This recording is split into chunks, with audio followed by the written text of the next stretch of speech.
No. So at this time, we'll turn to our program, the main business of the evening.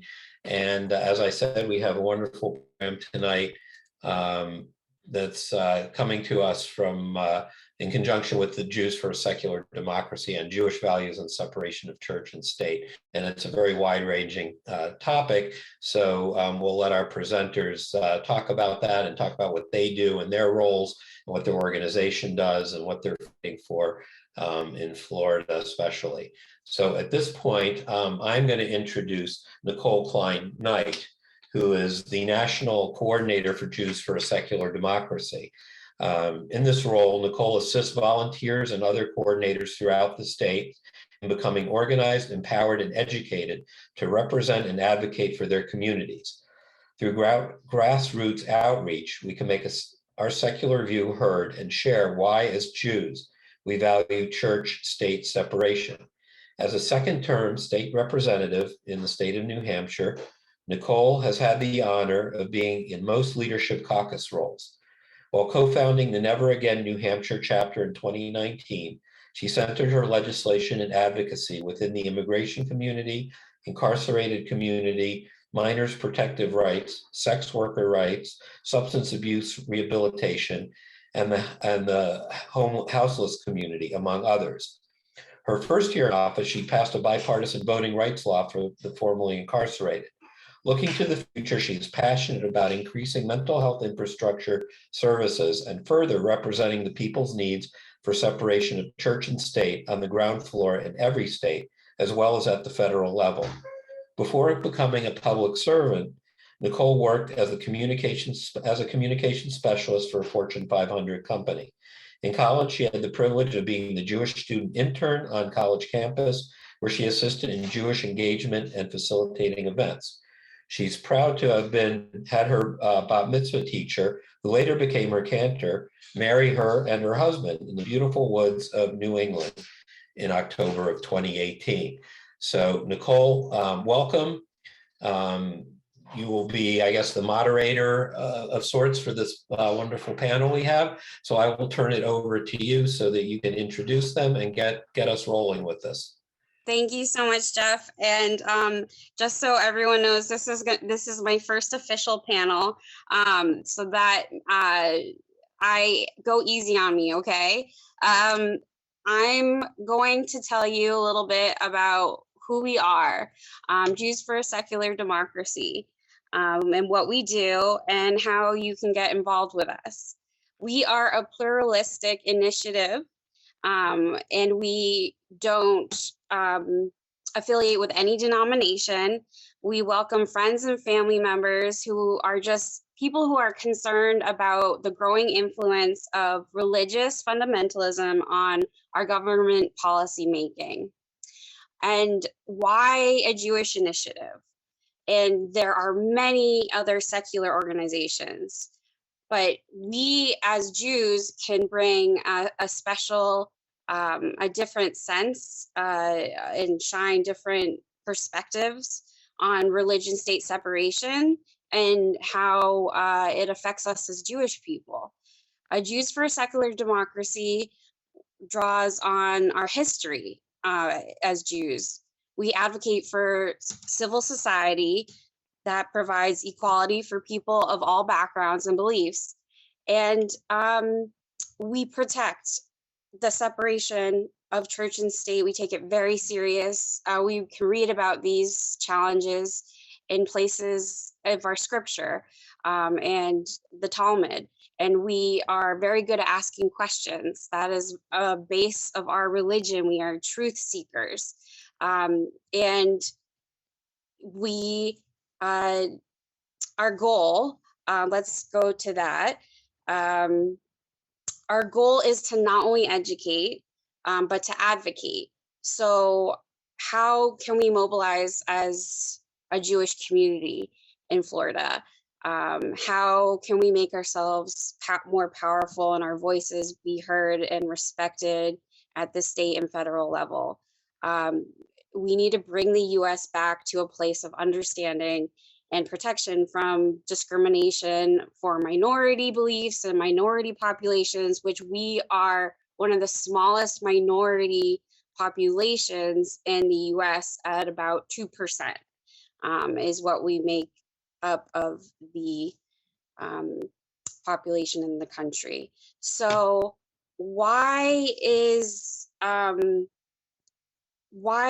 religion really dangerous in our policies? And why do we call it Christian nationalism? And we need you to understand that being a Christian is not a bad thing.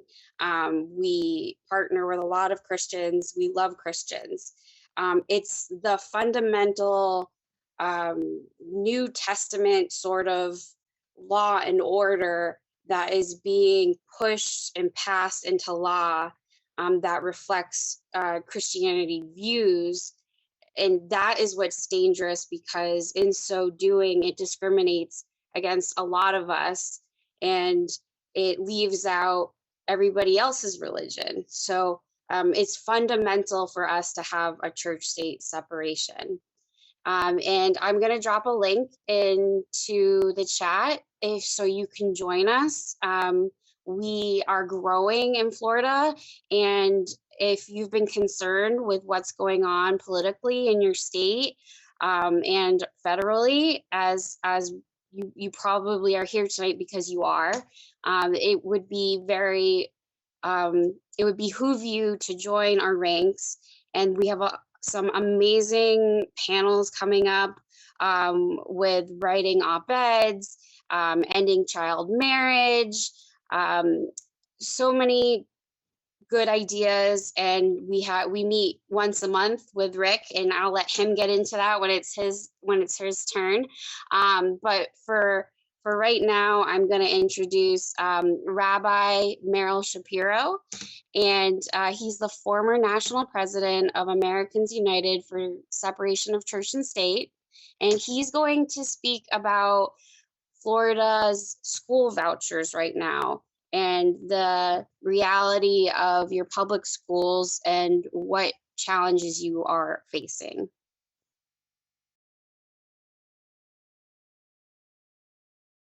Rabbi, you're muted.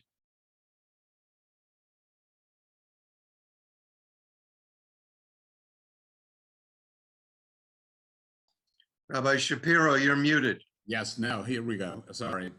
I hope you can see something about the Florida. Well, let me put it on slideshow as well. I hope you are seeing the Florida Corporate Tax Credit Scholarship Scheme on your screen. If not, please let me know. Everything is fine. The Florida Corporate Tax Credit Scholarship, we call it scheme, actually arranges for corporations that have tax liabilities in the state of Florida to, instead of paying that to the Treasury of the state of Florida, they send it off to a scholarship funding organization.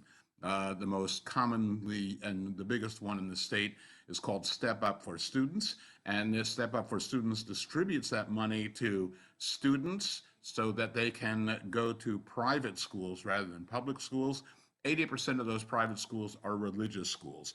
You see in the chart to the lower right that it's designed to help poor families. A family of four, however, that's making $99,375 a year is eligible for these scholarships that send students to these private religious schools. That leads me to ask why, and I hope you'll explain it to me, why do members of the Brotherhood of Temple Beth persist in supporting educational programs that teach that the slave trade prior to the Civil War was a good thing, and you are paying to support that standpoint and others in educational programs around Florida? By the way, you're doing it, I'm doing it, all citizens of Florida are paying to teach students that the slave trade was good. If we were a more conversational group and a presentation, I'd ask you why you would think that the slave trade is good, but we'll get to that. So there are today over, let me move this over, approximately 148,000 students who receive scholarships, and ultimately they're paid for by you and by me to attend private, mostly religious schools. What happens is that, and let's take an organization like Walgreens or CVS, and let's assume they have a tax liability, a corporate tax liability to the state of $100,000. They can, of course, write a check to the Treasury of the state of Florida and pay their tax bill like we all pay our tax bills. But the legislature has decided that they can also take that $100,000, give it to this organization called Step Up for Students. Step Up for Students will distribute it to families who will send their children, 80% of their children, to religious schools. And Walgreens or CVS or whatever corporation will no longer have a tax liability.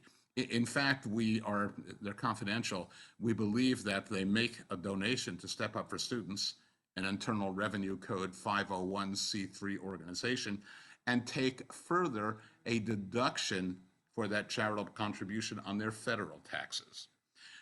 Nonetheless, when their $100,000 check does not reach the state treasury in Tallahassee, who makes up for that loss? And the truth of the matter is it's you and me. So ultimately, we are paying for this program. It supposedly, and you can read it, I don't have to read to you what's on the screen, but what's important is that in the fiscal year 2021 and 2022, 873 million, we're heading towards $1 billion, and in fact, it's projected it will exceed $1 billion in the next 2 years. $1 billion of corporate taxes that should be paid to the Treasury go off to fund children who are attending private schools, mostly religious schools, and who makes up for that $1 billion loss to the Treasury? Each and every one of us, each and every taxpayer in the state of Florida. So here's something I referred to. I selected some topics from the textbooks that are used in the schools that you and I are funding. And one of those textbooks comes from an organization called A Becca Book. It's at Pensacola Christian College, and they wrote a curriculum first for an elementary school, then for middle school, and now high school as well. Oral Roberts University is another, sells their curriculum and their textbooks to religious schools around the state of Florida, in fact, around the country. And so here's an example from A Becca Book from Pensacola Christian College. Students read that Africa is a continent with many needs. Only 10% of Africans can read and write, and so on. Communists have taken over the government. This is still 2015, and the concern that communists have taken over the government. It says slave masters were nice guys. They were taught that, and a few slaveholders undeniably cruel. All the rest were just so wonderful to their slaves. And the KKK was A-OK as well. But let's go back for a second to the idea of slavery and the slave trade. And you'll note that we are paying to educate kids to say the slave trade was good because it brought pagan Africans to our shores where they could be baptized in the name of Jesus Christ. And you're paying for that. And I'm paying for that as well. We're paying for a curriculum that says the KKK was A-OK, that it really targeted bootleggers and wife beaters and immoral movies. It was a respectful organization. We know otherwise, but we are forced in our tax dollars to pay for this educational program here from Bob Jones University Press.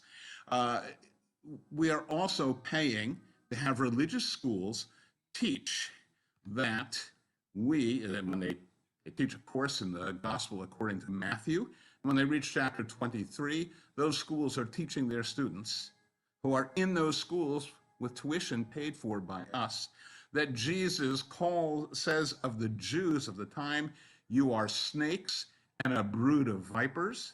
How will you escape being condemned to hell? That's their teaching about Jews, and we are paying. That's in the curriculum, by the way, of Archbishop Coleman F. Carroll Catholic High School over there on Southwest 167th Avenue. So this isn't some far off rural place. This is a place you know. In that same course on the Gospel according to Matthew, They tell the story, a famous story, well-known story, that Pilate wanted to release another prisoner and said, I find nothing wrong, I'm going to release Jesus. And the people say, crucify him. And Pilate then says, I'm innocent of this man's blood, it's your responsibility. And all the people, that is the Jews, or the Jews say, his blood is on us and our children, that we are guilty and our children forever are guilty of deicide, of killing God. By the way, God is the omnipotent force for good. What could kill God? But the omnipotent force for evil. And that's taught in, for example, the Calusa Preparatory School on Southwest 72nd Street in Miami. We are paying for a class in schools on the Gospel according to John, where Jesus turns to the Jews and says, you belong to your father, the devil, and you want to carry out your father's desires. That's what they teach in a school, and they have every right to teach that, except that we wind up paying the tuition of the students who sit in the class and learn this. This is, again, Abraham, you're trying to kill me, you're trying to kill God. We're paying for that to be taught in a place like Christ Fellowship Academy over on Southwest 168th Street. Now, this is being taught on our dime.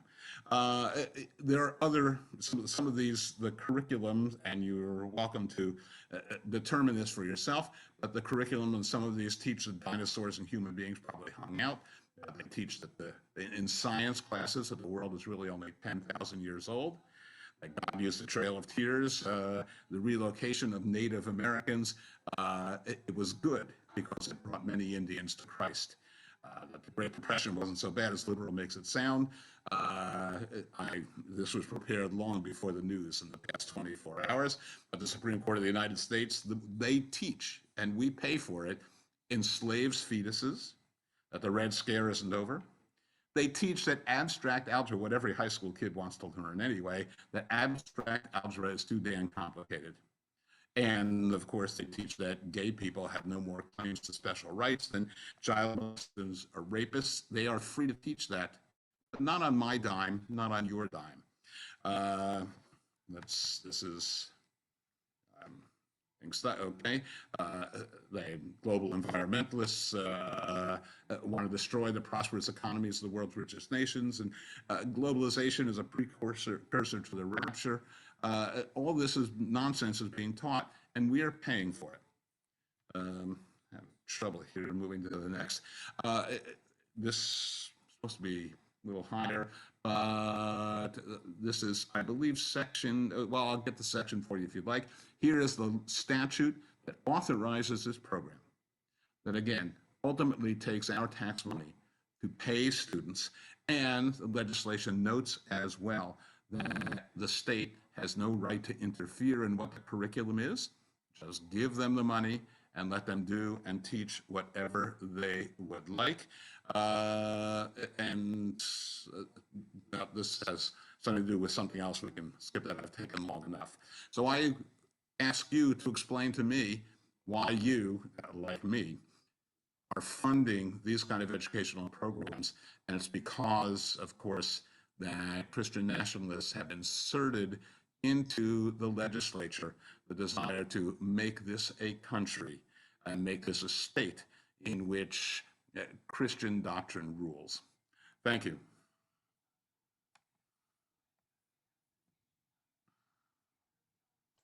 Thank you so much, Rabbi Shapiro, for challenging us in the way we think about public education and where our tax monies go to. So the next speaker that we have is Pastor Jim Coffin, who has been the executive director of the Interfaith Council of Central Florida for 10 years. Before that, he spent 27 years as a church pastor and 9 years as a religious magazine editor. He holds credentials from the Seventh-day Adventist Church, and I'm just going to say it's an honor. I actually did my junior year of high school at a Seventh-day Adventist church, while studying for my bat mitzvah there. So they were so sweet, and I don't know how many other people in the audience know this, but they share the same Sabbath as Jewish people. So thank you so much, Pastor Jim. Hey, it's a pleasure to be with you. And obviously, I'm kind of an odd person to be involved in Jews for a secular society, but secular government. But I do think that it perhaps brings hope to people who are concerned about Christian nationalism to recognize that many Christians are concerned about it as well.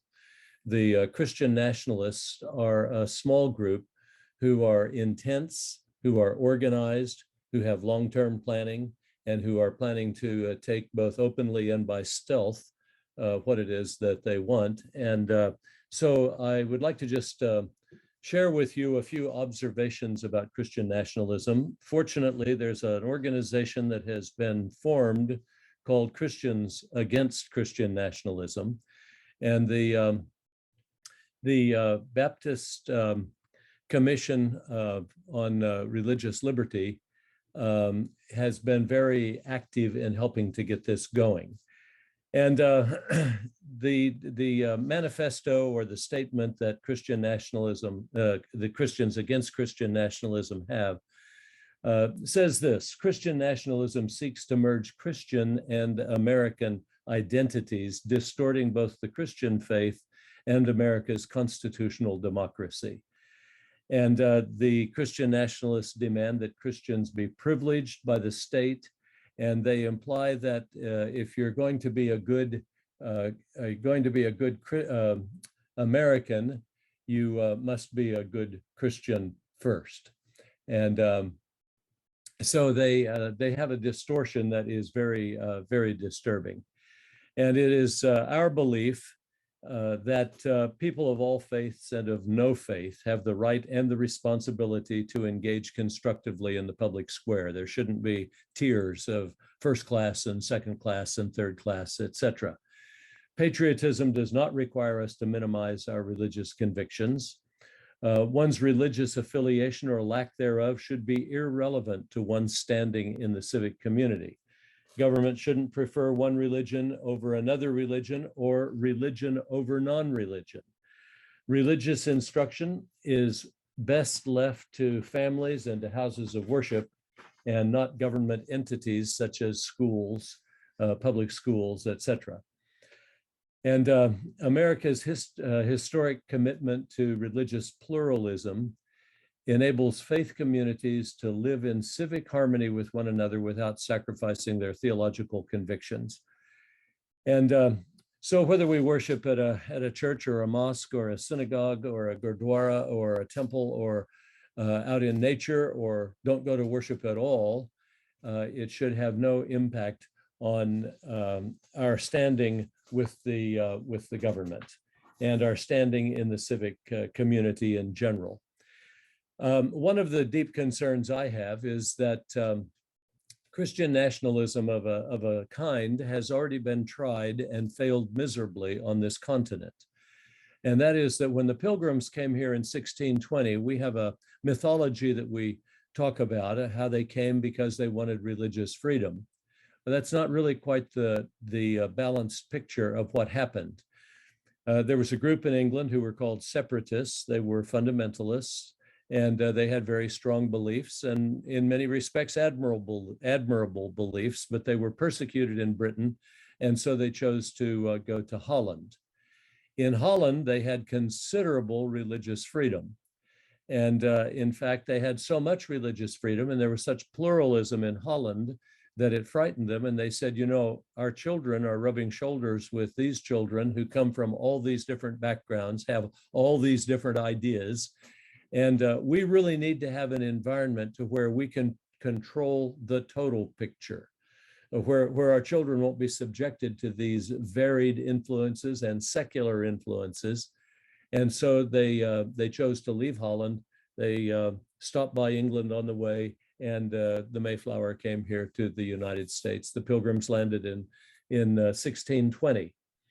It's interesting that the atheist agnostic lawyer and lecturer who was extremely prolific during the latter half of the 19th century, Robert Ingersoll, said that the Pilgrims fled Britain to escape religious persecution, and they fled Holland to escape religious liberty. And so when they came here, it was not with the idea that everybody was welcome. It was the idea that they wanted to do it their way, where they had control of the total picture.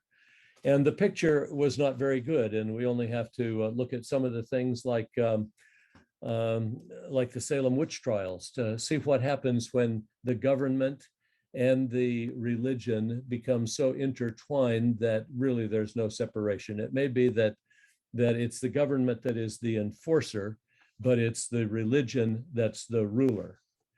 And so the Pilgrims combined, their group combined with others who came in, and we had what was eventually called the Massachusetts Bay Colony.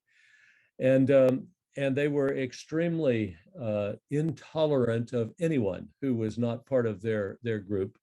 And they had a preacher by the name of Roger Williams who became too vocal for them. He not only said that there should be separation of church and state, but he also went further to say that they should treat the Native Americans better than they were treating them. And finally, it was too much for them. He was excommunicated and he was banished.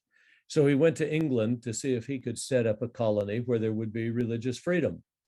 And that ultimately came about. But while he was in England for several years, he interacted with high personages there and talked to them about the whole idea of separation of church and state and religious freedom for all. And it was his contention that, and this is his own words I'm quoting now, that there should be a hedge or wall of separation between the garden of the church and the wilderness of the world. And that was how he poetically and prosaically talked about the idea that church and state should be separate. And it was about 150 years later then that Thomas Jefferson kind of restated what Roger Williams had already stated, and he talked about the wall of separation between church and state. It was slightly different words, but it was the same thing. What happened was that Roger Williams had an impact on the Enlightenment during his time in Britain, waiting to get permission to start Rhode Island. And then, of course, the Enlightenment came back to the US and had an impact here. And by the time we get to the Revolutionary War and the writing of the Constitution, it was recognized that they wanted to have secular government. And so in the Constitution, the only reference to religion in the Constitution itself was that there would be no religious tests for any office or any thing that one was doing in government. And then when we come to the Bill of Rights, which was attached just shortly after the ratification of the Constitution, they talked about the two aspects, that there should be the free exercise of religion and there should be no governmental establishment of religion. In other words, no preferential treatment, and so it was clear that the intention was that there be a secular democracy, and that was a very radical thing, in light of the fact that in every one of the 13 colonies at some point had some preferential religious legislation, either legislation or constitutional statement that gave preferential treatment to someone. So to come along now and create this new document, which has no preferential treatment for any faith tradition or any denomination within a faith tradition, was a very radical document. And what has happened is that as time progressed, decade after decade, it became the few vestiges that were left of these preferential things were removed slowly but surely. And so there's a group of people who say, no, you completely misunderstand it. This was a Christian nation, and their attitude is really, I guess the easiest way I would describe it is that what they really want is Sharia, but they want Christian Sharia rather than Muslim Sharia.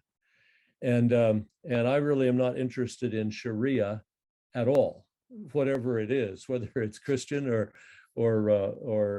Muslim or whatever. Anyway, Jefferson in his autobiography said that when they were working on an amendment for the Virginia Act for Religious Freedom, there were those who called for a reference to Jesus Christ, and it was heartily voted down, thus ensuring that the legislation would provide protection to, and I quote here now, to the Jew and the Gentile, the Christian and the Mohammedan, the Hindu and the infidel of every denomination. And so he wanted to make that crystal clear that was the case. And then, of course, he talked about the idea of building a wall of separation between church and state. And James Madison, and I'm going to wind down here now, James Madison, who was the chief drafter of the Constitution, said that, and I quote now, "The experience of the United States is a happy disproof of the error so long rooted in the unenlightened minds of well-meaning Christians, as well as in the corrupt hearts of persecuting usurpers, that without legal incorporation of religion and civil polity, neither could be supported. A mutual independence is found most friendly to practical religion, to social harmony, and to political prosperity." And so he was saying the church shouldn't need to have the arm of the government to support it, to prop it up, to make it strong. This independence of the two is far better. However, there is a definite concerted effort, and we see signs of it all around. And it's not new. It's been going on for several decades, but the intensity and the impact and the amount of success that has been had is dramatically greater of recent time than it was earlier in the movement. And I will shut up with that, and we can talk more later when you have questions to ask. Thank you very much for the privilege of participating. I see a question. I'm going to go ahead and introduce our final speaker, and then we can circle back to those questions. Our last speaker is Rick Gold, who is a very humble, one of our volunteers in Florida, and he knows a lot about what's already being organized and what his community is doing in terms of fighting back. I believe he has traveled the world and helped set up whole democratic governments, but that he did not put in his bio. So I know he's being very humble, and he's from Gainesville, and he is also part of the Humanistic Judaism community. Take it away, Rick. Great. Thank you so much, Nicole. Well, we have some real challenges that we've seen just in the last day to separation of church and state at the national level, and the impact of years and years of organizing by Christian nationalists that have resulted to the potential loss of the right of abortion in so much of the United States. But I'm going to talk about some of the challenges we have in Florida, which are often in many ways just as severe. But let me start by focusing on Judaism. Regardless of the way each of us relates to Judaism and the Jewish people, we can all agree that Florida Jews should live out their Jewish values and act upon the wisdom that comes from Jewish experience. One meaningful opportunity to promote the Jewish value of social justice is to educate and advocate for the separation of church and state, which is guaranteed by the US Constitution, and to fight those trying to make Florida a Christian state.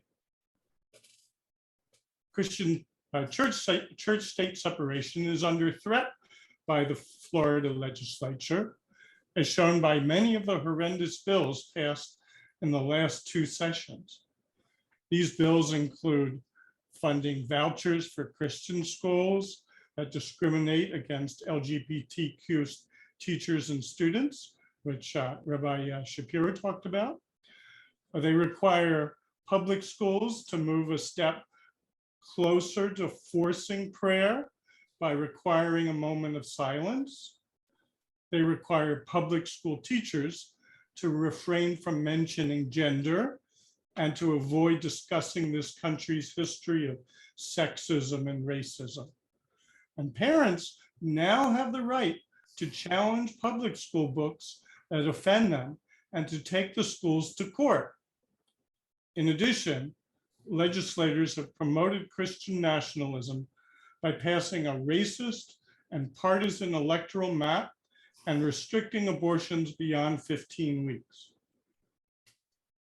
These attacks on separation of church and state come from many legislators who are committed to Christian nationalism, supported by Governor DeSantis.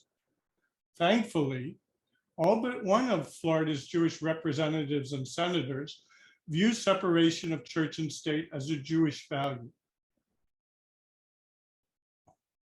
Inspired by a long history of persecution of Jews in countries that have a state religion, a large majority of non-Orthodox Florida Jews support the principles of separation of church and state contained in the US Constitution and affirmed by federal and state courts.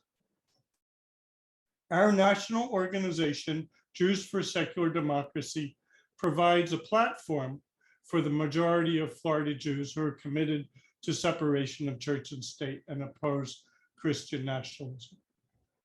This platform is helping Jews for Secular Democracy Florida to organize statewide and to educate and advocate in a nonpartisan and grassroots manner on a targeted set of issues. These issues include stopping government funding of religious institutions and schools, and fighting forced prayer and religious messages in public schools. They also include preventing parents from imposing their religious values on public school curricula. In addition, our issues include expanding reproductive rights, including the right to abortion, protecting LGBTQ rights, and assuring that promotion of religious liberty does not include the right to discriminate.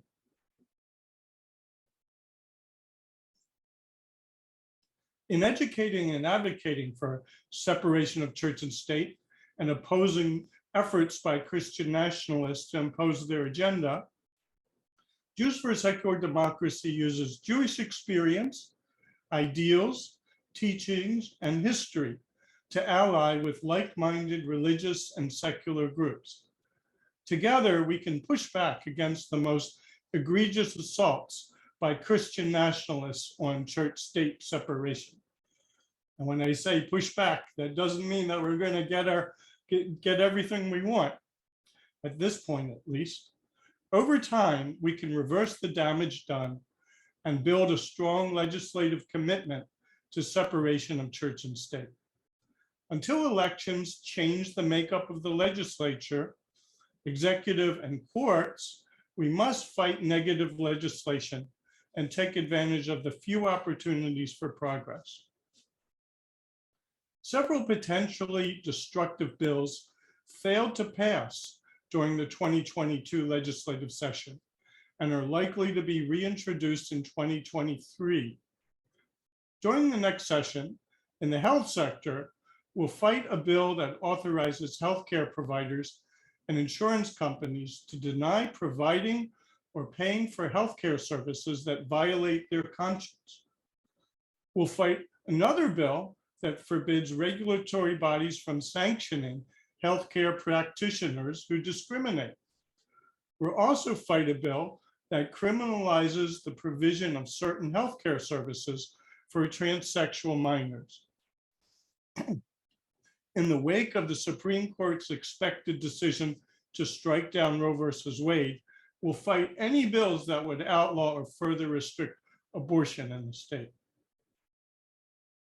In the education sector, we'll fight a bill that allows parents to take legal action when they believe schools are interfering with their right to oversee the upbringing, education, healthcare, and mental health of their children. We'll fight another bill that prohibits mandated training of education staff and students on systemic sexism and racism. We also will fight increased funding and opportunities to use school vouchers for Christian schools. The next legislative session will give us an opportunity to support some bills that failed this year. Our top priority is for passage of the Healthcare Transparency Act, which will require religious-based health providers to communicate to prospective patients and the Department of Health the services that will not provide and the types of people they will not serve. In education, we'll support a bill that requires sex education to be based on scientific evidence. In health, we'll support a bill that prohibits conversion therapy for LGBTQ persons. We'll also support a bill that allows persons to take legal action when their rights to contraception, sterilization, pregnancy, birth, or abortion have been deprived. We'll support hate crime bills. They include a bill to expand hate crimes to include attacks on public and private property and crimes based on prejudice against gender and gender identity. We'll support another bill that prohibits fear of LGBTQ people from being used as a justification for criminal acts. The lessons we've learned in the last two legislative sessions will inspire new and continuing activities. We'll develop our network, educate the community through letters to the editor and public meetings, join rallies and demonstrations, and continue contacting and meeting with key Jewish and non-Jewish legislators. In addition, we'll support court challenges against several laws passed in the 22 session, monitor the implementation of these laws, and develop model legislation that advances separation of church and state. From reading your website and the writings of Rabbi Rachel Greengrass, it's evident that Temple Beth members, including the Brotherhood, are committed to acting on Jewish values by promoting social justice. We ask that you join Jews for a Secular Democracy Florida in defending separation of religion and state and finding efforts to oppose Christian nationalism. You can find our webpage in the chat to sign up as a volunteer, or you can send an email to florida@jfasd.org. In addition, we ask that you add your name to the petitions we've included that are challenging the use of the term Judeo-Christian values and asserting the support of American Jews for reproductive rights. So let me share some of these links for you.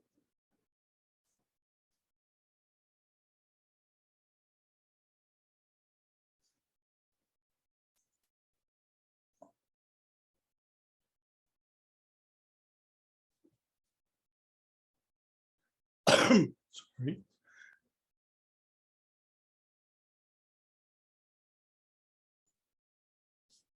So if you're interested in participating with us, send a note to me at florida@jfasd.org.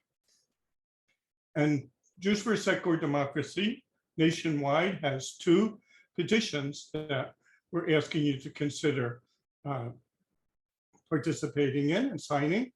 One is declaring that reproductive rights are human rights, that American Jews unequivocally support abortion access, and that basing government policy on a Christian fundamentalist approach is unconstitutional.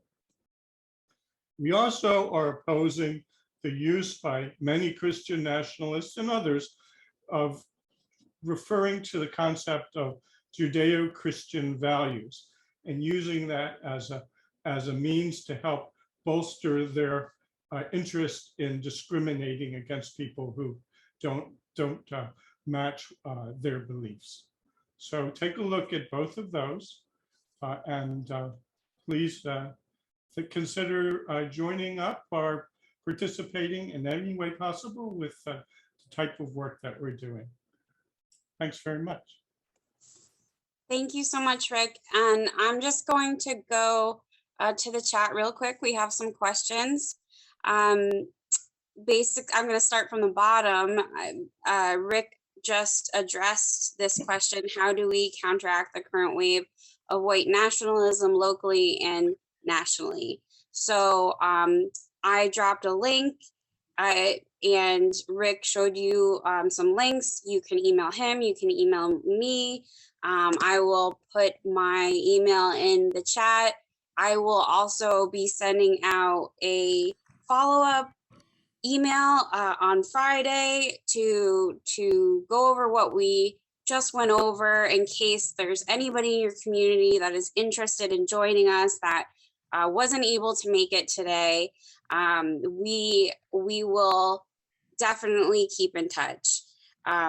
The other question is, what is the history or source of property or other tax freedom of religious institutions? Isn't that a breach of this wall of separation? Yes, it is, of course. And I'm not sure if Rabbi Shapiro is still here, since he was speaking to that particular issue. Yeah, I would certainly reject the premise. I would call on Jeff or anybody else to tell me what tax freedoms religious organizations have that the Red Cross, the ACLU, the Kidney Foundation, the Cancer Society, and the Food Bank don't have. I think that in this case, all of us, religious organizations and those secular organizations, are, and historically have been seen as communal goods. We are to be good, and we are to provide services to the community as needed. So I presume that the Brotherhood, or excuse me, the Temple of Beth Am has a food bank, for example, has programs to feed the hungry, clothe the naked, house the homeless, and in that way, they do things like the Kidney Foundation and the Red Cross that deserve, the people of the United States of America have decided deserve that extra support.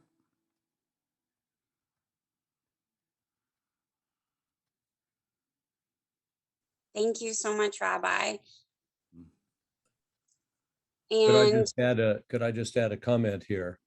I agree completely with Rabbi Shapiro that the premise is the contribution that is made to society across the board. Therefore, any charitable nonprofit institution can get that kind of thing. The one thing that I think is a bit of a sticking point is that the Red Cross or any of these other nonprofits have to file reports with the US government, and there's a certain openness and transparency about what they do. It's out there, whereas religion can operate in the dark. A church, a house of worship doesn't have to report those kind of things to the government. And therefore, they can have their ministers own 2 or 3 Lear jets or whatever it might be. And that's not really open to the public. We don't know what kind of remuneration scales are taking place there and so on. That's the place where I see that religion abuses what I think otherwise is a fairly reasonable right to have. Yeah, I just like to add that I spent a career working overseas with the U.S. Agency for International Development and worked frequently in collaboration with religious non-governmental organizations. And they definitely were viewed as an important way of providing services to the communities that we were serving, not only in terms of providing emergency or humanitarian relief, but also in terms of community development and conflict resolution. But there has been efforts in recent times to provide services provide funding from the government to religious organizations like churches that integrate some of their liturgy and religious teachings into the delivery of services. And that's been going on for a while. It seems like it's an abuse, that basically it's government funding of religion rather than delivery of services by religious institutions. And it hasn't yet been dealt with, but perhaps under this president, there might be some efforts to do so.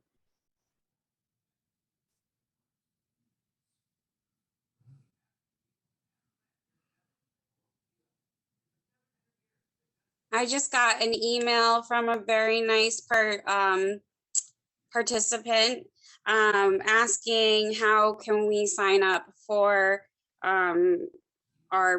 any letters that we send out or petitions. And the best way to do that right now is to go to our website and sign up so you don't miss any of our emails.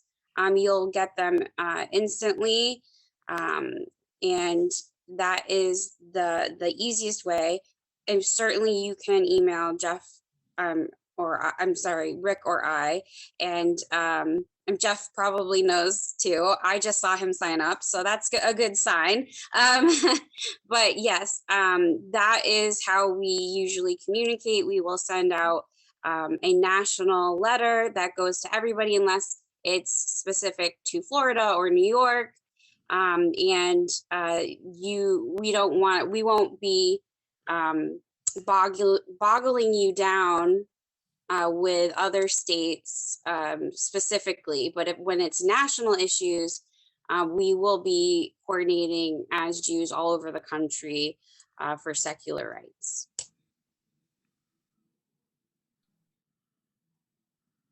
So I'm going to ask a question, not in the chat. I'll just ask it out loud. It takes too long to type it. I wanted to get feedback, especially from Reverend Coffin and from Rabbi Shapiro, on the role of religion in the abortion issue. Everybody's thinking about that now, of course, and I'm no expert. We do have a Jewish scholar who's on here, who's also a physician and a moil. I think he's still on here. So he may know more, probably does know more than I do. And the rabbi certainly knows more about Jewish concepts of when life begins. And it's never an easy answer in Judaism, of course, and it's never a simple answer. And sort of mainstream Christian notions of that, and then the more fundamentalist Christian notions, which may be what's driving what's happening now. But I guess my question is, can you explain a little bit, do you see this as a religious freedom issue primarily, or do you see it differently? Yeah, it's clear that what's going on in the world of, and let's call them women's reproductive rights, is the imposition of one group's religious values on the governance of all of the women, all people of our nation. And thus, religious interests are inserting themselves into this decision-making process. And I think you can look at the backgrounds of look how the Supreme Court the draft indicates that the Supreme Court will vote, and look at the religious backgrounds of those people, and you'll find an interesting connection. By the way, as far as Judaism is concerned, it's clear from the second chapter of the book of Genesis. God forms man, afar min ha'adama, out of the dust of the earth, and it says, Vayipach ba'apav nishmat chayim, and God blows into his nostrils the breath of life. That is, a human being is not complete, does not have a soul. By the way, the Hebrew word is neshama, a soul, until there is respiration. There have been attempts, by the way, there's a heartbeat act. Of course, once you can detect the heartbeat of a fetus, then abortion, and there have been people who have been urging their legislators to change it to a respiration act. When the fetus has respiration, then an abortion is proscribed, but that doesn't get very far. And so Judaism recognizes that a fetus, though life, is not a human life, and abortion is not murder.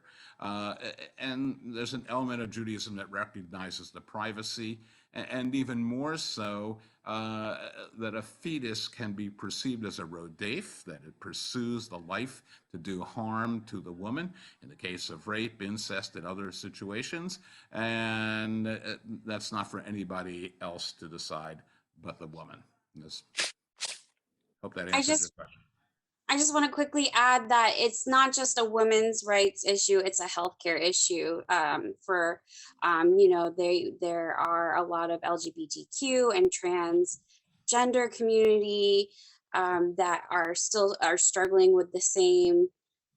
They're suffering as well as all women are around the country. I don't know how many of you listen to the national NPR, but when A was talking about it, I shamelessly called in to basically say that this is violating my religion. As a Jewish person, you are forcing me to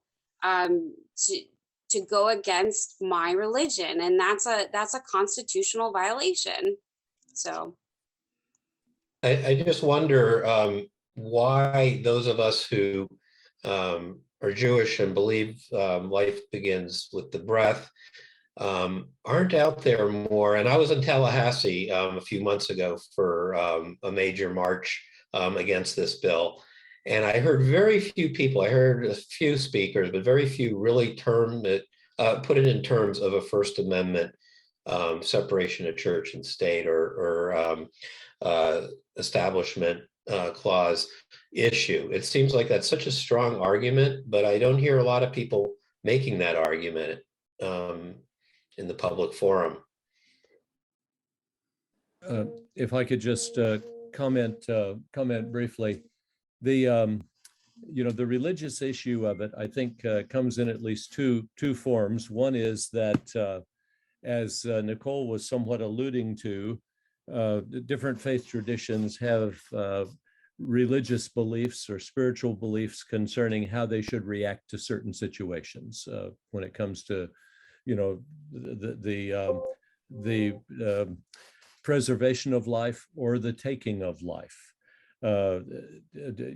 whatever it might be. Then there's another religious aspect of it, and that is that if my reason for pushing the government to behave in a certain way and to create certain legislative mandates is a religious reason, and you're the one who has to change your religious practice because I'm pushing the government because of my religious reasons to do it a particular way, it does become a problem, where there is a preference given to one religion over another.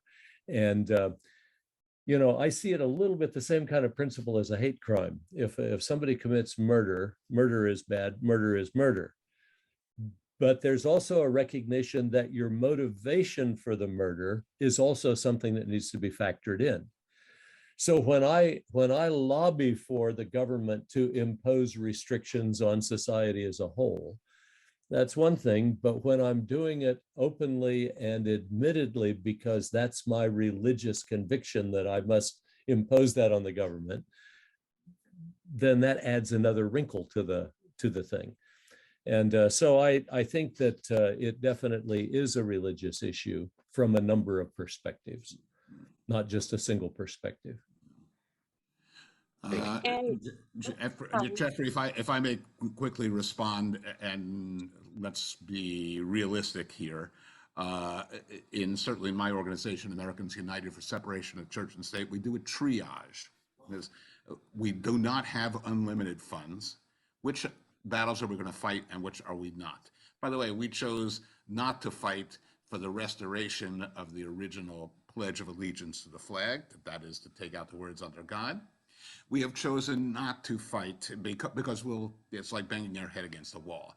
We have chosen not to fight taking "In God We Trust" off our coins and off our currency, which, by the way, does lead to violations of Jewish law. If you have something with the name, with God written on it, you shouldn't bring it into a bathroom or into an unclean place, yet we are forced to.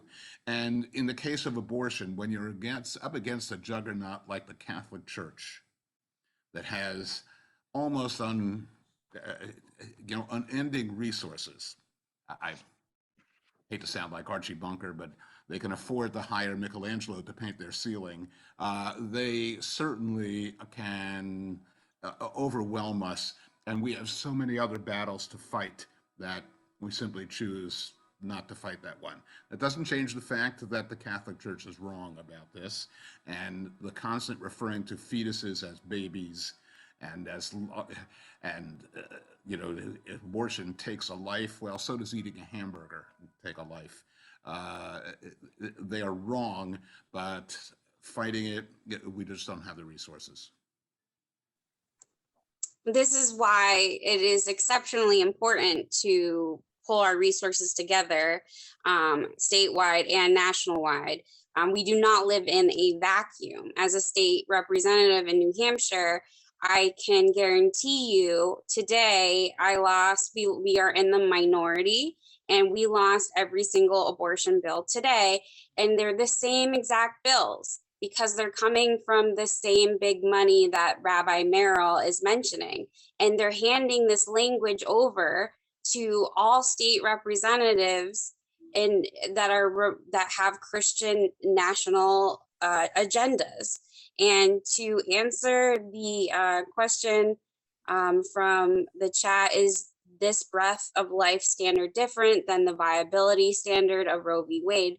Well, it depends how you are going to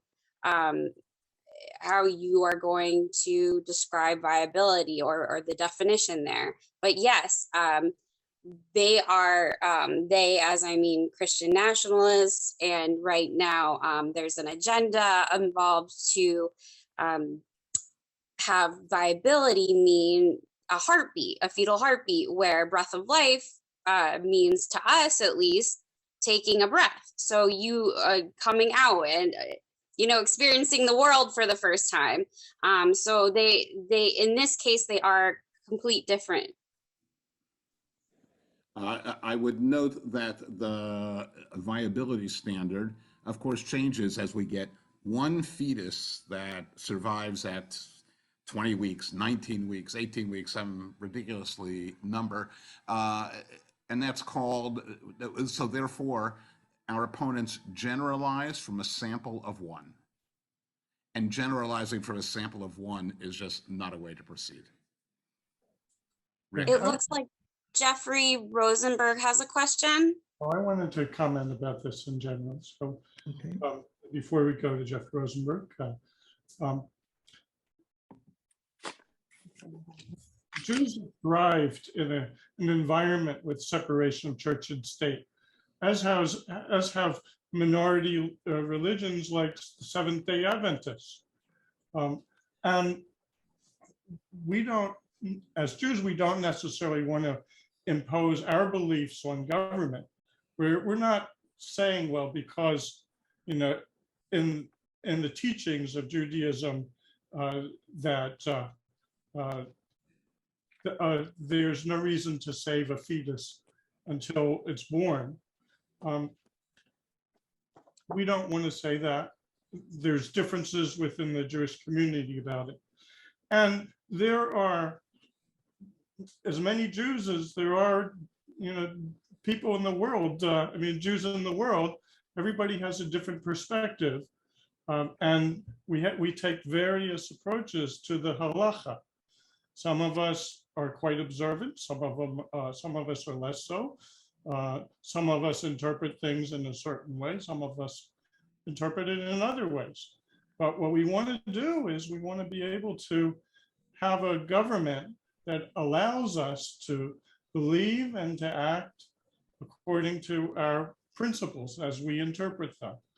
And so, there is a traditional Jewish approach to dealing with abortion, but that's not necessarily what we want to tell the government to do. We want the government to basically to allow us to believe and live as we believe, as we prefer.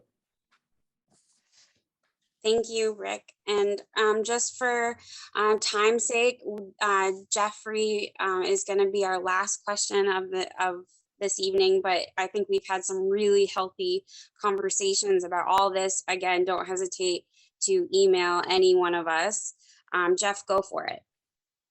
Actually, Rick answered my question, because I was going to bring up about the Hasidic and really strong Orthodox Jewry that actually we're not the only ones that, although we're 2% of the population, and then the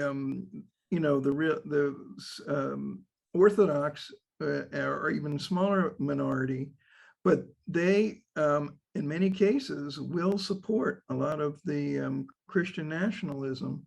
And so I'm just saying, even in our own ranks, there are things that happen, and so that really have to also look at changing or talking to people within our own groups and religion, and breaking down barriers and discussing that. But basically what you said, I agree with, is that no matter what you believe in, the government shouldn't take away your choice of the way you believe and how you address that. Okay. Yeah, I want to respond to that in general, that from the moment Jews for Secular Democracy started, we assumed that we could be a pluralistic Jewish organization that brings together all different strains of Judaism, except those that don't want to join us. And that's typically the Orthodox and the Hasidic or ultra-Orthodox. And they constitute about 10% of Jews, perhaps a little higher in Miami, but and Florida. But we recognize that there are differences of opinion, and reflecting different experiences of the different Jewish movements. And we're happy that to have dialogues with Orthodox groups on issues, and I'm sure that we can find a lot that we have in common in terms of the issues that concern us. But there are other issues, and quite a few of them, where we just can't see eye to eye in terms of the way that government and religion are constituted. I think that about wraps us up for the night. I'll hand it back to Jeff for the Brotherhood, if he has any announcements. Yes, thank you, Nicole. So first of all, I'd like to thank everyone who came on tonight to listen to this program. If you would like further information, there's a lot of information there in the chat, and I'll try to get some information from Nicole to maybe send out to this list. But I'd like to thank Rabbi Merrill Shapiro, Reverend, I made you a rabbi, Reverend Jim Coffin, Rick Gold, and Nicole Klein Knight for being with us here tonight. I'd like to thank everyone from the Brotherhood and the Brotherhood board for being here, and for all the participants. It's interesting, no matter what your opinion is, what your positions are. There's a lot of controversial issues here, and it's great to be able to discuss this in an open forum with dignity, which is so important. I do have one announcement. I think Neil will maybe able to put the slide up for us, I'd like to invite all of you to a different kind of program, which will be on Thursday, June 9th at 8 p.m., also on Zoom. We will be hearing from Jeremy Fight, who's the founder and director of an organization called Struggle to Save Ethiopian Jewry. And he will talk about, they are a direct aid organization working in Ethiopia with the Jewish community there. Every dollar they receive goes directly to their cause. He will talk about what's going on, what's happening with the population there, what's changing with regard to immigration status for these people to get to Israel, what's happening in some of the refugee camps in Darfur and other places where some of the population is currently located, and how they've been affected by COVID and continue to be affected by COVID. There will be information going out about that. It will be on the tbam.org website, and you can start signing up fairly soon for that. Again, I would love to thank everybody for being out here. Thanks to Neil Littauer, who's the man behind the scenes with the controls, another flawless production tonight.